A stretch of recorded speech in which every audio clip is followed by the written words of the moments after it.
if you're not trusted, you don't have a brand. Yes. Right? There are companies that have gone through incidents who have survived, and that's because they are otherwise competent and trustworthy. So security leads to those things. Security tends to be the most audited function in a company, whether it's through customer contracts, SOC 2, ISO, FedRAMP, PCI, whatever. Welcome to Unspoken Security by ZeroFox, the raw and gritty podcast for cybersecurity professionals who want to understand how threat actors are leveraging the internet. In each episode, your host AJ Nash engages with various industry experts to dissect current trends, share practical insights, and address the blunt truths surrounding security. Ultimately, the lessons learned will enable security professionals to take an intel-driven, proactive approach to physical and cybersecurity that extends past the perimeter. Let's get started.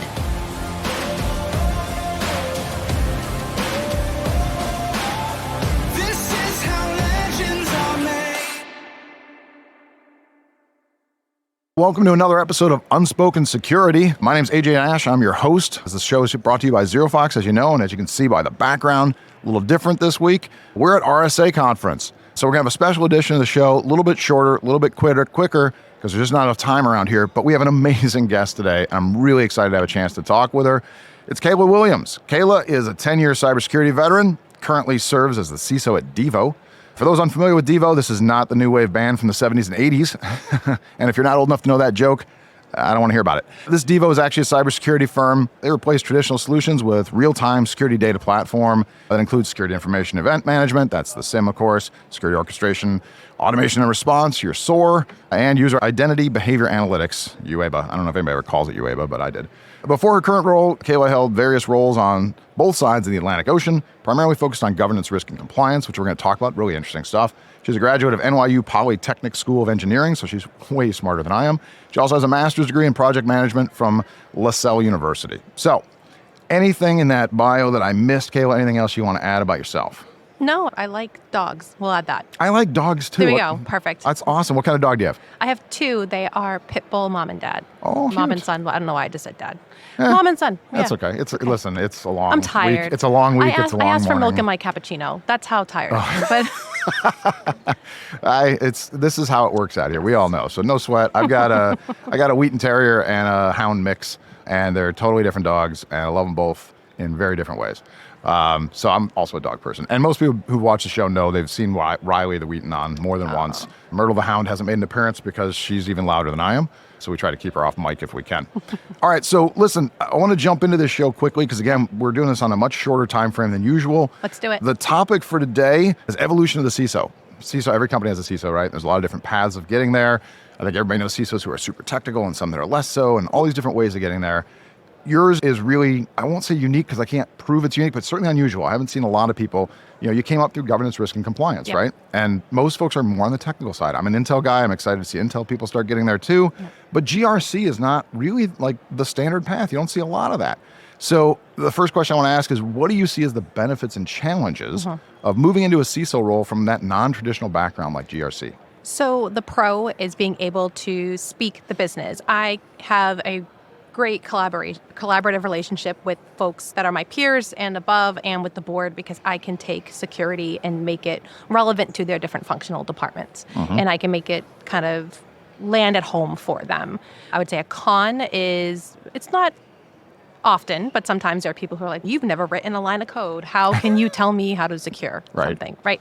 And I'm like, okay. Love a good Seriously, gatekeeper, right? if you have a CISO who's writing code, you have a problem right now. That's not what my role is. I'd say another con is having to gain the respect of people like that. And it's difficult because the detractors can be a problem. So it's really positive in the sense that you get to collaborate a bit more. You can really tailor your conversations to your stakeholders, which comes in handy for budget season and roadmaps if you can understand the corporate objectives. But then on the other flip side of that is sometimes there are other areas where you have to work a little bit harder and you have to negotiate. And having those skills, I think, comes with being, so governance, risk, compliance, GRC, like you have to do that constantly. And those you covered all the really interesting points, right? Yep. I think the business piece, I think is really interesting, right? Be able to speak the business, right? So a lot of CISOs, they come up through the tech side and they can write the code and they understand the architecture and all the technical components. They can really make a strong argument for how to build security programs, but then they can't get the budget. Yep. And without money, last I checked, we don't get a lot accomplished. And I've never met a CISO yet who said, my biggest problem is I'm just rolling in cash. They just keep handing me all this money and I don't know what to do with it.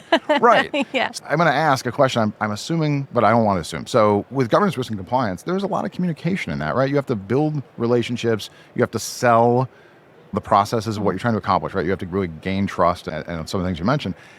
That, I assume, is really helping you. When you compare notes with other CISOs, if you do you have those kind of discussions about, hey, what works? How do you communicate? What's getting us more budget?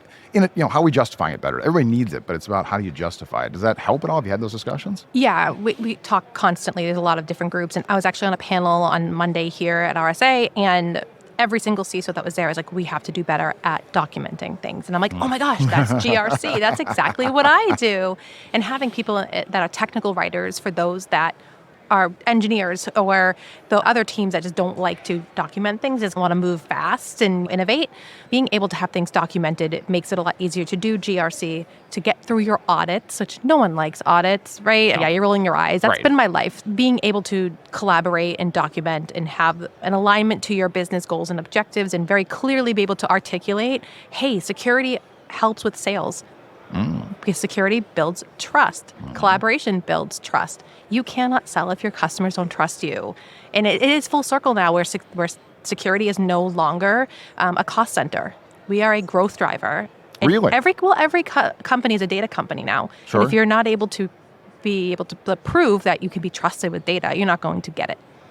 That's interesting because you're saying it's not a cost center. I don't know if that's true in every company. A lot of companies still don't think that way. I think it should be that way. They need to come to that maturity, that realization that you will not grow if you cannot be trusted. As is normal, whenever you're dealing with something live, my computer has made its own choice on what it wants to do today, and immediately just shut off all of my notes. So I'm going to go to my backups. I have my phone. You got it. Oh no, I come prepared because I always assume bad things will happen. DR and restoration live on TV. That's right. Love it. You got to have a backup plan, right? All of a sudden, my security system has made choices. So we'll just be done with that, and we'll use this one. I just don't have the eyes. So everybody who's watched the podcast, I normally have giant monitors, so I don't have to cheat with glasses. I might have to here, but we'll try not to. Anyway, getting back to the more important thing, which is what you were saying, right? I think that's really interesting because most organizations that I've worked with and in, they see security as a cost center, right? And so it's really hard to do it. But you're talking about being able to tie it back to revenue and how this is actually going to make us more profitable, or at least more revenue, right? Which matters because companies, in my experience, leadership only care about two things really. Improve my bottom line, lower my risk. And a lot of times lower my risk to improving my bottom line is really what they mean. So are you seeing more success in that? I mean, should I understand that Devo has a giant budget now and we should all show up? All the vendors should show up and try to sell you a bunch of stuff because you're loaded with cash? Oh God, please don't do that. No, I'm just kidding. My LinkedIn is a dumpster fire because of all of the vendors that reach out to me. Don't reach out to me on LinkedIn, please. No, I would say that brand reputation is super important when you talk to chief revenue officers, to CEOs, to CMOs and those teams. And if you're not trusted, you don't have a brand. Yes. Right. There are companies that have gone through incidents who have survived, and that's because they are otherwise competent and trustworthy. So security leads to those things. Security tends to be the most audited function in a company, whether it's through customer contracts, SOC 2, ISO, FedRAMP, PCI, whatever. Sure. So we tend to already have documentation and processes and are proven competent, and that helps build your brand. Yeah, that makes good sense, right? So I like hearing that. It's nice to hear that you're having success with that message, right? Because again, not a lot of people come from that background. So it sounds like things are getting better. You got to sell. You got to sell security. You got to sell. That's true. We're all salespeople. I had this discussion last night. Granted, it was at the bar after hours, but that's where the best conversations happen. 100%. But we're all selling something. You're either selling a product, you're selling a service, you're selling a process, you're selling yourself. Anybody who's here looking for a job, which a lot of people are, you're selling yourself, right? So we're all in sales, which is that communication piece. And it sounds like your non-traditional way into CISO, this GRC piece, probably sets you up really well for that. And of course, you understand the technology. Just because you can't write code doesn't mean you understand the tech. You know how to build a program, clearly. Exactly. And enterprise risk and having the experience of I was an auditor in a former life and being able to look at... Oh, you were so popular, I'm sure. You know it, but being able to understand the enterprise risk and how it ties back to security helps as well. And I really think that GRC needs to be understood a bit better. Always starts out in the CISO org, but I'm a champion of moving it out into COO, making it enterprise-wide and being able to capitalize it. But that is a different conversation for a different day. We'll have you back on. When I'm back home in the studio and we have a whole hour to work with, we'll definitely do that because I do want to talk more about that piece. But jumping ahead, I heard that you and I actually have something in common, which sort of sets out the next question here. I think both of us have concerns about how security organizations are structured. I wrote about that with Rise of the CISO, which I love to plug all the time because I'm very self-serving. But talking about an intelligence organization being elevated, right? But I heard you've got some thoughts on this too, is where does the CISO fit, or who should the CISO report to? These are big questions people have, and I know you and I have some interesting differences on how it currently goes. So where do you think the CISO belongs? So I found success reporting into the general counsel. And that is, it's more prevalent now, but it's definitely newer out of the organizational structures. The reason being is that your general counsel, chief legal officer, whatever the function might be, they understand customer contracts, vendor contracts, laws and regulations, which we're seeing with the rise of the SEC rules change, your GDPR, AI laws coming out of EU as well, fines, et cetera, et cetera. They are more equipped to understand where you're coming from, certain things that happen. And plus, they know your cyber insurance policies and they know what you can and can't get away with. And that is definitely, if you're not going to report into them, you must have a strategic partnership with them. And they understand, they're probably going to be your closest allies in understanding risk management. That's really interesting, especially as we get into, you talked about some of the regulations, and because of the requirements to publicly report things, right? And, and where that lands and how quickly that has to happen. I assume that also means you guys probably have a tie to your PR department. Not, you wouldn't report to them, of course, but your PR department, your marketing department for how those are going to get done, or your breach My handlers. responses. Yeah, that's the right way to Yes. do it. Mine's right over there. And Mine is too. So's yours. Yes. If it weren't for them, neither of us would have made it here today, I'm quite certain. So yeah, a good tie into them. So do you run into any, well, first of all, do you report to legal now? Yes, I do. Okay. General All right, counsel. Good. Yep. I didn't ask that one up front, so it's a good thing that was the right answer. I don't put you on the spot like a jerk. Do you run into challenges with that? Lawyers, not to take shots at lawyers, but lawyers are very lawyerese, right? They speak lawyer all the time. Are there challenges that go with it as well, or is it just really all the positives that you were just mentioning? No, there's going to be structured debate because I interpret a contract differently than how they would. But I've turned that on its head and I ask the questions because at the end of the day, they're the attorneys for the company. They're protecting the company. So if I'm reviewing a contract, I'll say, do you read this the same way I do? Oh, okay. Got it. And I let them make the decision. Same with GDPR. I'm like, hey, this is the process that we have in place. Does this meet the requirement? Because if they give you it in writing, please document everything. If you have it in writing in an email or somewhere, you can point back to. No, legal counsel, this is that's going to save you at the end of the day. 100%. And they are better equipped with having that broader knowledge of what's acceptable and what's not. And they're a direct line into the board as well. And if they're hearing things at the board level that you might not always be in tune with, it's a great collaborative relationship. Are there going to be downsides? Sure. But I try to always leverage them, especially if there's an incident. They're the only ones that can declare a breach from a DPO perspective, data protection officer. But they're engaged. And I say, what do you think we should do? And I tend to follow their lead there because at the end of the day, they're the lawyers. Keeps you safe, right? Exactly. I mean, you can't go to jail for doing what the lawyer told you to do, right? Theoretically, we're hearing otherwise right now with SolarWinds, maybe. But, but it's a safer bet. There will be conflict with an attorney. There's always going to be because it's all about interpretation. But if you can figure out how to leverage that, it will save your skin. How long are those meetings? But no, I'm lucky. The legal team that we have, they're so fantastic. And Slack helps too because I can we have a collaboration channel for all of us because we all report to general counsel and I can just pop in questions there and someone gets back to me. And it's quick. Vendor security, customer security addendums, laws, regulations, and things like that. We're constantly in contact anyway. You might as well foster that relationship.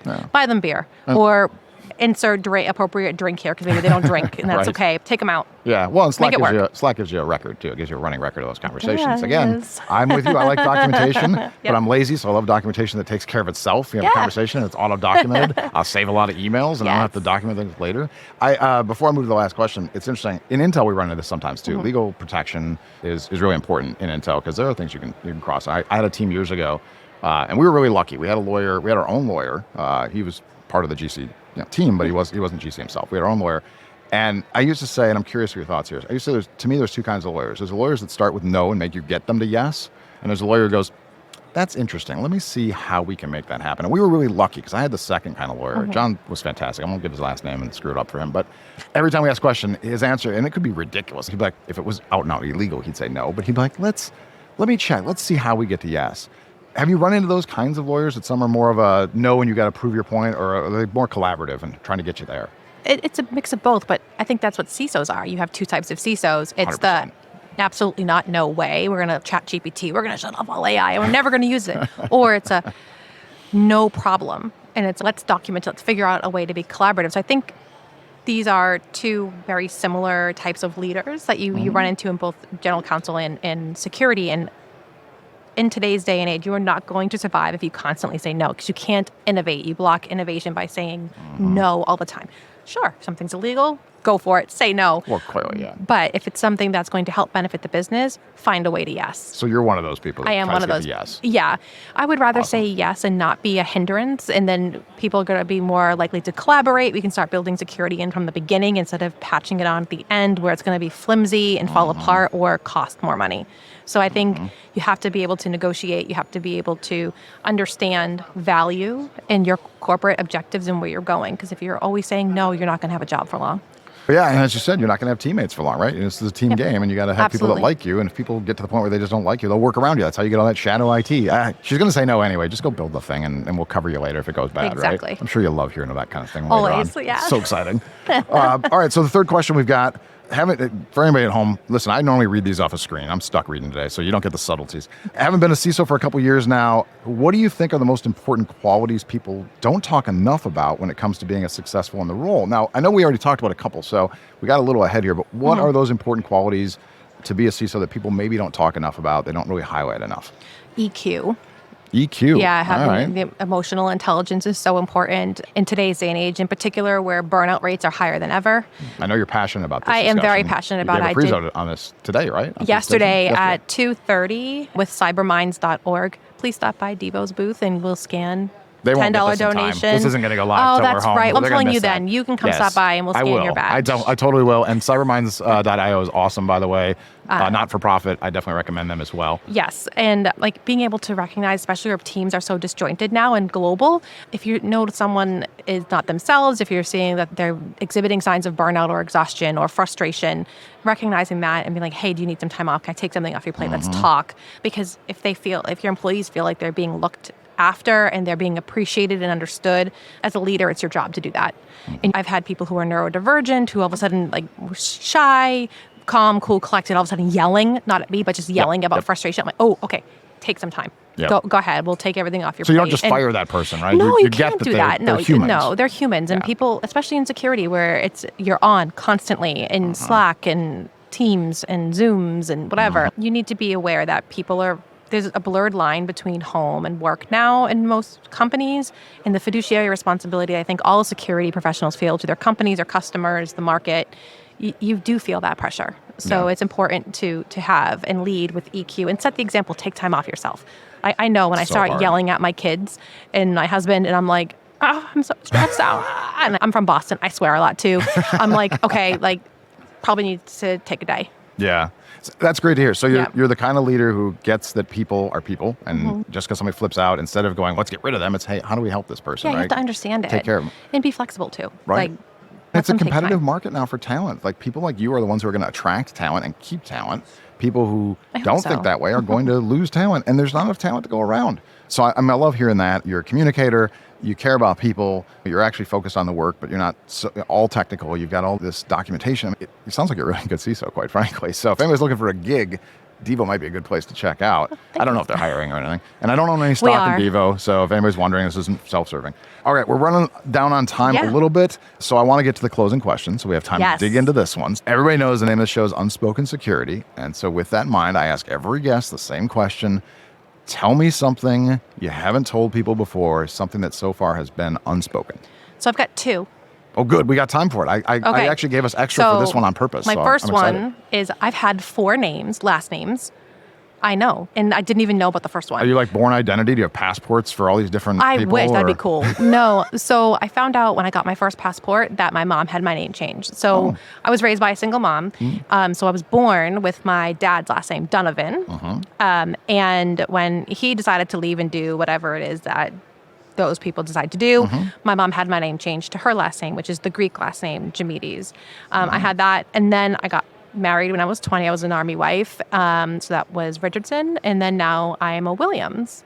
And I'm Greek and I'm Irish and I've got some Scottish in me. And I've ticked off the boxes for all of those names. All of my identities match my genetic makeup. How hard is that to get like the real ID now when they have to track all that stuff back? Or I know hard to get driver's licenses. It's horrific. And I'm not like one of those people that says, women shouldn't change their names. When you have 4, I have to get my birth certificate and then my name change forms and going to all the town halls and stuff. So like I have like a name folder that I keep in my safe.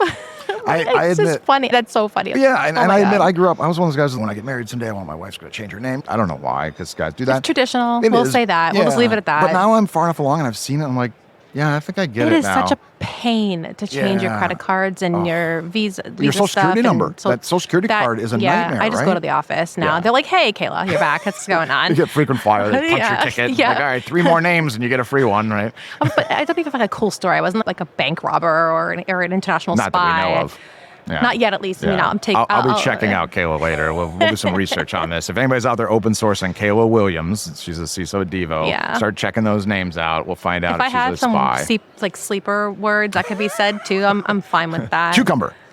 No, it's Asparagus. not that one. Cucumber. I like gin. I like gin, So too. like cucumber, gin. Yeah. That's not going to be a sleeper word then. All right, so No. what's your second one? You said you had 2 for us. Yeah. Something I love I'm people actually who are overachievers. Sorry to interrupt. I am. I'm type A, but this one I'm actually really proud of, and I was an egg donor.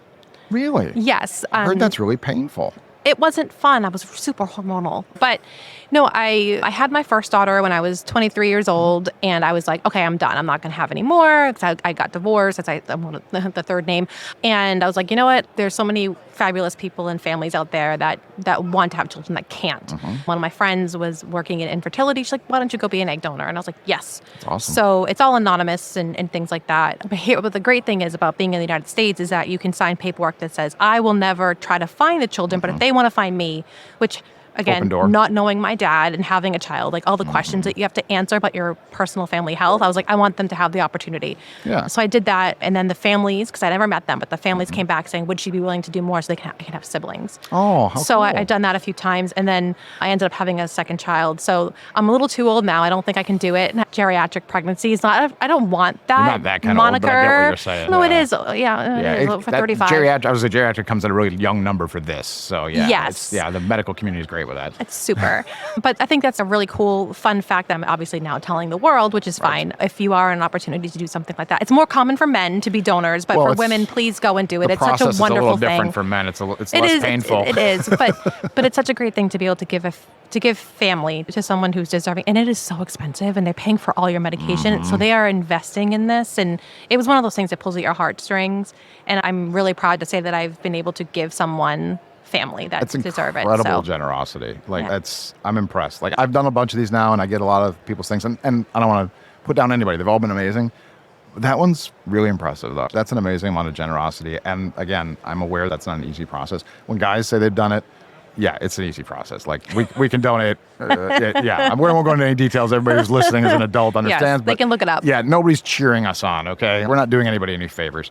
You did. That's a huge deal. And like I said, it's expensive. It's time consuming. It's a lot of energy and effort on your part just to do something nice for people you don't even know. Yeah.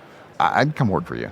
Just based on this alone, I totally, don't worry, I'm not really leaving. But don't worry, Maisie, my handler, who's always afraid I'm going to quit. I'm not going anywhere. But yeah, I would recommend anybody come work for you. You just told me all I need to know about you. You're a good person. You care about people. You're shit, obviously. You're good at the job. Thank you. But it's the rest of the stuff that makes people want to come work places. So I'm impressed. Thank you very so much. happy we were able to do this. Yeah, I appreciate it. this We'll was definitely fun. do this. I'll have you come back on for a full episode. We'll talk Cool. about other cool stuff. Yeah. But I think that wraps it up for this episode of Unspoken Security, live here from RSA Conference.